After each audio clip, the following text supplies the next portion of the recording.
For these reasons and so many more, it is our honor this morning to present NAMM's highest recognition, the 2026 Music for Life Award, to the one and only Mr. Rick Beato.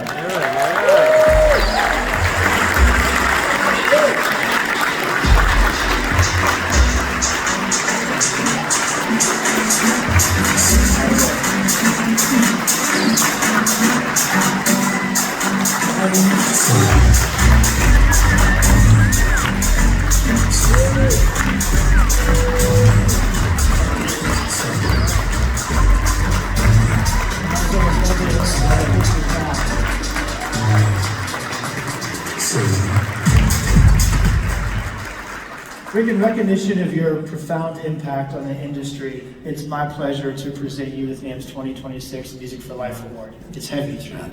Whoa! I have to warn people. Yeah. Thank you so much. Thank you so much. Appreciate it. So, you're the first creator and influencer to be awarded this. Normally we're awarding rock stars, but in fact, you are one of the greatest rock stars of our industry. And I think everyone said, so walk us through your career trajectory and particularly how what you experienced in your life as a musician and an educator, how social media became a tool for you in your career now. So I have a master's degree, undergrad in classical bass and a master's in jazz guitar, and I taught college for 5 years. I got assigned to a publishing deal as a songwriter, quit my college teaching gig, did that until I started producing in the late 90s, and I essentially learned about music production on my own by asking questions from people, became a music producer all the way up until 2016, and had this huge viral video with my son Dylan at the end of 2015 on Facebook. And then my life changed at 54. And essentially I took everything that I had learned in my entire life and I wanted to give back to people because I'm a huge believer in education. And so my YouTube channel is basically everything that I've been able to, the knowledge I've acquired throughout my lifetime. Everything music, Everything music. So, how about this story? I'm sitting here listening. How common is this story? A student that loves music, that gets an undergrad in classical and master in jazz, and then immediately starts. You get out of college, you're gigging. What do? You teach. You go on. I need to learn. Okay, I want to learn this. I want to do some studio work. I'm going to learn. I mean, that's a common trajectory in our industry where people make their way through, and you have all these amazing experiences, but. You mentioned education. Like, education seems to be a really, really common theme for all those experiences. Was there a teacher, was there something, or was there something, where did education become like really the heart of who you are and what you do? Was there a moment? So the place that I grew up, Fairport, New York, it's a suburb of Rochester. We had 11 full-time music faculty, and it's a public school system. 11 full-time music faculty. All of them had master's degrees or doctorates in music from great schools, and everybody had instruments to play. I took a test called the Seashore test when I was in 3rd grade, and it's a music aptitude test. And at that point in the early 70s, this was a determining factor into being able to play music. So because of that, I learned to read music, and I developed an incredible appreciation for music and learning, and then carried that on throughout my entire life. But I was born in the right place, and I had the right family. My parents were both really into music. They were not musicians, but they supported it all the way through. You know, it's funny that this is actually not on the cards. I'm improvising questions because I know Rick can handle. In fact, I'm like nervous. I'm interviewing Rick Beato. I've seen your interviews. I was still like, but I didn't actually know the answer to that question. But you know what? I'm sitting here thinking, I had to know it. a community that supports music, a school that invests in music. I mean, that we just have to take a moment to realize that one of our greatest influencers of all times that's out here championing this industry is a product of a community and families that invest in music. And if that's not a reason for us to continue in making that investment, I've never heard one before.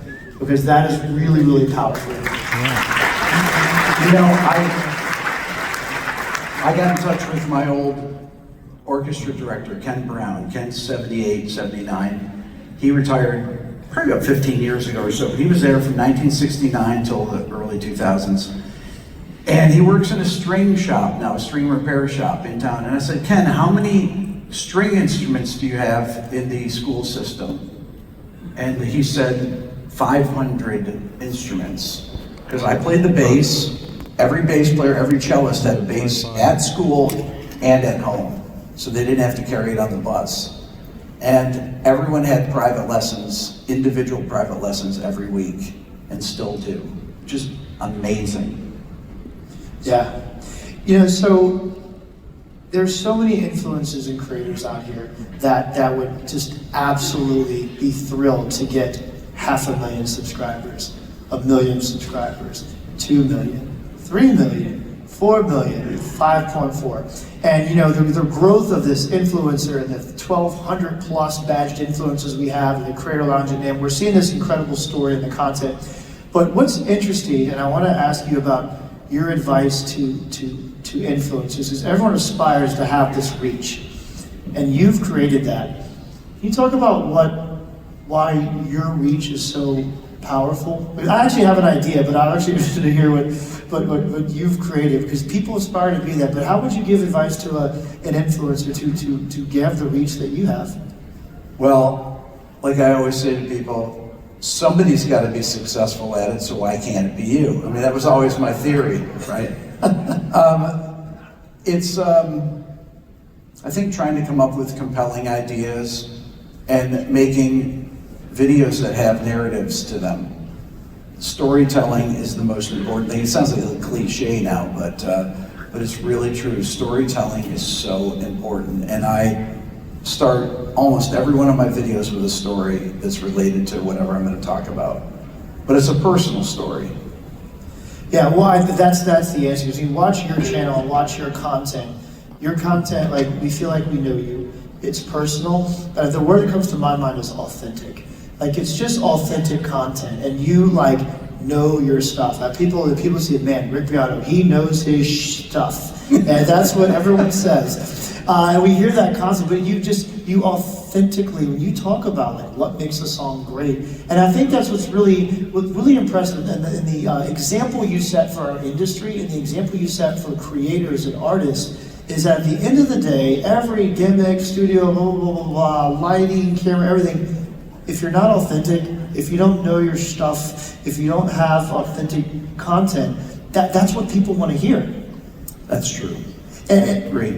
And does that come out? I mean, it has to come out naturally. Like, how much? I'm so fascinated because everything you do is so well produced and so thoughtful. Like, take us backstage. Like, how much effort goes into a YouTube video? Is it lots of planning, writing? You just get on camera and just be the amazing Rick Beato? Like, what is that process like? Well, typical video is I'm sitting in my backyard having coffee in the morning after I drop my kids off at school.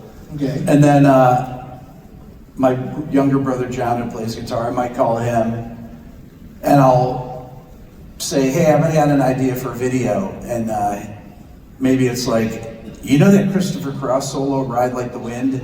You know it's way too low in the mix? He's like, yeah, that always bugged me. He's like, yeah, it bugged me. And then I call him back an hour later. It's like, I found the tracks for that. Check this out. And I would play him over the solo. I said, you know what this is? I played the solo track. He goes, that's Christopher Cross's guitar solo. You have the tracks for that? I'm like, yeah. And then I just make the video. Amazing. Is that maybe it's like it's part of your life. You're like, it's part of your again, it's so authentic. So I want to shift a little bit to social media strategy. Because I remember, go back to 2016, 10 years ago, this rise of YouTube. And actually at NAMM, we saw this kind of rise of NAMM U sessions on. So I actually did a session on what a hashtag was 10 years ago. All right, so you fast forward to today, every retailer, every manufacturer has a social media strategy now. Like, we're not talking about that you should. Not necessarily a good one. Exactly. No one in this room, though. We wouldn't have. No, everybody these here people is have good. ones, but those other, yeah. But that's the thing. So every retailer, every manufacturer, they're trying to have a social media strategy. What is your advice to the businesses that are trying to have a social media strategy? How do they all have a good one? One of the most important things is to make great demo videos. Get professional players to come in and do original music for it, and that is as well recorded as you can make it.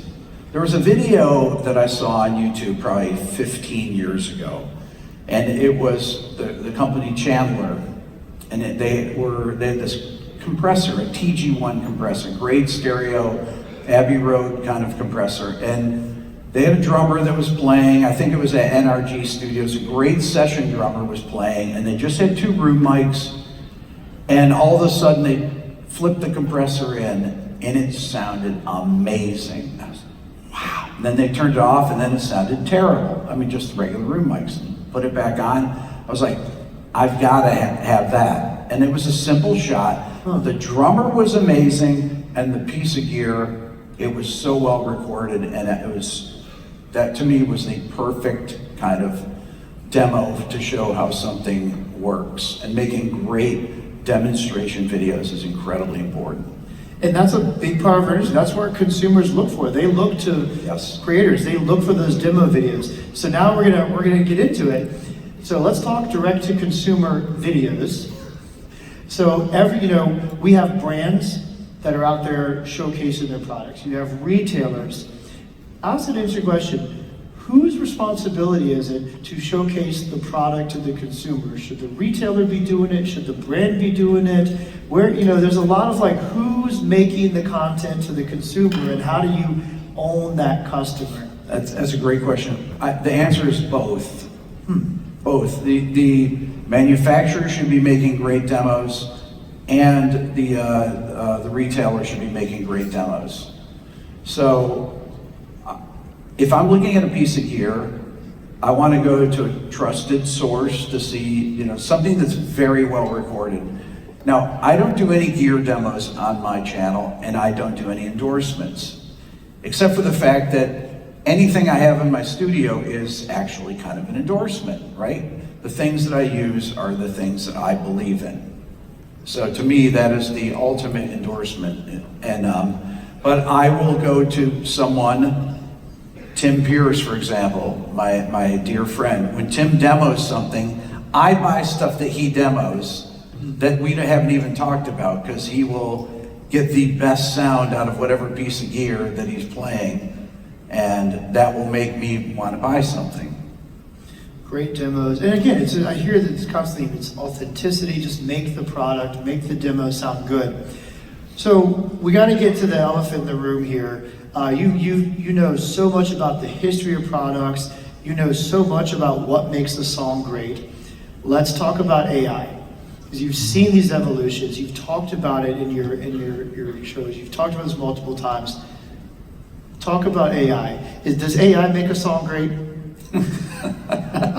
You knew I was gonna do this. So I made a couple videos, a few videos, and then I got asked to make other videos by news organization CBS this morning. Had me do a video, and they wanted me to keep remaking this video where I create a fake artist and I would say write a song, prompt a song.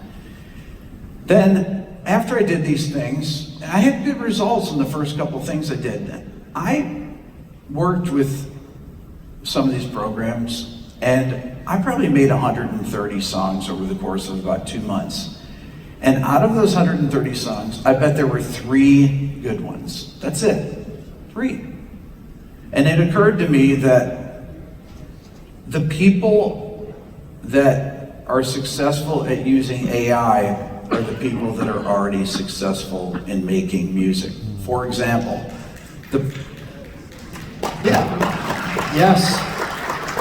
So, I mean, people makes art, not technology. Is that what you're saying? yeah, Like, so it's always about the the people? great songwriters that are out there that are using AI, the people that already know how to write hit songs are going to, can use these programs, Suno, Udio, whatever, and they know what a great melody is, because you can create a song. Every time in Suno, for example, you prompt a song, you can put in some music, a melody, lyrics, whatever, and it'll create two separate songs. Well, it's up to the musician to listen to it, pick which one is the best. Out of those two, okay, is this verse any good? No, that's not very good. The melody can be better here. Chop it up, do this, and maybe using it as a tool. But you have to actually be a writer, a producer, to know these songs are good, these melodies are good, they're not good. Chord changes are okay here. Oh, the melody would be better for this. I mean, essentially, then you end up writing the song or rewriting it anyways. So it's an idea generator. The creative you just talked. That's the creative process. Yeah. Well, you talked before. You go back to like virtual plugins, the time when, and then all of a sudden, creators didn't just have a few pieces of hardware they're patching together. You had just unlimited plugins. And did that make music making better? No. Think about it. No, but the artist had to decide what to do. It's always been about that creator. Yes, and everything about AI, in my opinion, right now at least, is way overblown. People are worried about things that they shouldn't be worried about. It's not as advanced, in my personal opinion, as advanced as people think it is. And people are not adopting it as quickly. So I would not worry about it. And I would just say to people, become better musicians. Learn as much as you can about music. That's the challenge. How many people at the NAMM show this week can you say, become a better musician? You know, I have an assistant that's worked with me for 26 years. His name's Ken. He worked with me, he's been my engineer. And I played him this one AI song that I did for the CBS show, and he listened to it, and he's like, it makes me want to be a better musician. And I was like, that's why we've been working together for 26 years, right? So this stuff is just a learning tool, an idea tool, not any different than, you know, Omnisphere 3 or some plugin that you come up with that's got some presets. Oh, that gives me an idea for a song. You can find a cool sound. So, well, you know, it's so amazing to hear you say that, your take on this, because as we heard this morning, you're saying that people are overworked up about a new technology and it's kind of overblown, but we just need to focus on making good music. I mean, yeah. We've seen that many times in history. Right. So we're in a cycle right now. It's the last question we had. You know, we're definitely in a cycle of new technology. There's times in history where new technology comes, and AI's definitely put us, like, there's a dot on a timeline 100 years from now that this was the new thing, and someone will be up here, less handsome than me, obviously, but talking about, oh yeah, 100 years ago there was this threat, you know, blah, blah, blah, blah. But where are we in the cycle now, and where are we going to be in 10 years? We're at the very beginning of it, and I would say in 10 years, people will be like, I can't believe people thought that this was going to be that. Or just like people with the drum machine, oh, it's going to put drummers out of work. Or, you know, the string libraries is going to put orchestras out of work. You know, orchestral libraries is going to put orchestras out of work. Well, none of that really happened. You know, when you look back at the timeline, NAMM.org/125 timeline, you see this multiple times. That's what we see in our industry. We have this moment 10 years away from the dot. It was overblown. It's not going to ruin it. We actually have new opportunities. We evolve and adapt. Rick, we cannot thank you enough for taking the time to come on, to let us have the honor of giving you this award, and for all of you do to show our industry how to be authentic and to inspire people to just be good musicians. Thank you. Rick Beato, everyone. You did all of our best job. Thank you so much. How about a round of applause for all of our guests?